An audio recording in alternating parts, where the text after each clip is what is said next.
Hi, Dana. I love your hair. Thank you so much. Your look is fabulous. I do my hair myself. Oh, incredible.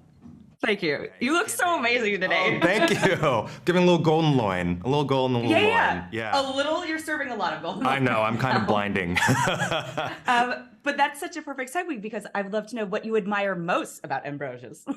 You know, I think that he is, first and foremost, just someone who's trying to find out what the truth is in every situation. And I think, you know, going off of what one's true feelings is a really hard thing to do for a lot of people's experiences. So the fact that he ends up following his heart is what I love most about him, even though everything he's been raised to believe is the opposite.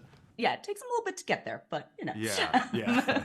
Is there a time where you knew you were worthy of something, but an institution or system tried to stand in your way? I'm sure there are probably many times, but. That is such a good question. And I think the answer is all the time, everything. I mean, I'm a gay Asian man from Texas. That might be the entire answer. Aware. Yes, yeah. But yeah, I think that everything societally, being from like a more traditional Korean household in the middle of a small Texas town, everything I was taught was to make me feel like I had to be more of the same, when in fact, every step I took to become what you see now is me embracing what was different. And I think that's the heart of my experience and a lot of the heart of Nimona as a film.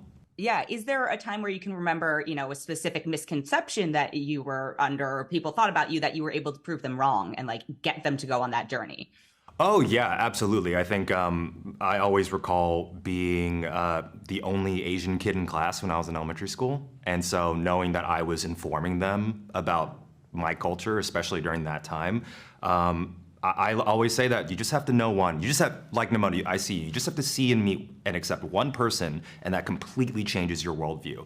And I'm happy and fortunate that, and hopeful that I did that for others in my own small way. When was the first time, if ever, you felt represented on screen?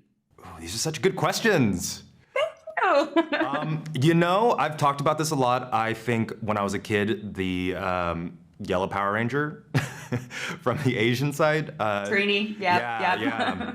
Tui Trang was the golden ideal. But then also, like, for me as a queer person, Saving Face was this incredible film when I was young. Mm-hmm. Yeah, that was very much like, wow, this is queer Asian American storytelling. And that was a major point for me when I realized, like, oh, there's space for us, and there's like space for us to tell these stories, or at least we need to demand to make that space.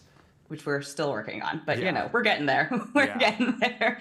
It's so funny you say Trini because for me, you know, like gender-wise, I was like, no, I'm the Red Ranger. What's everyone talking about? Oh, absolutely. So, yeah, but I just love that, you know, like a film like Nimona, it's breaking out of this stuff and the roles and the gender roles in Nimona are slow. Like we don't get to see that in regular films, let alone animated films. So I loved that this was a love story and you got to be the voice of this love story. I know, it's wild. I always feel like it was casting against type. They always say I'm charming, and I say, where? What's happening? Who are you looking at?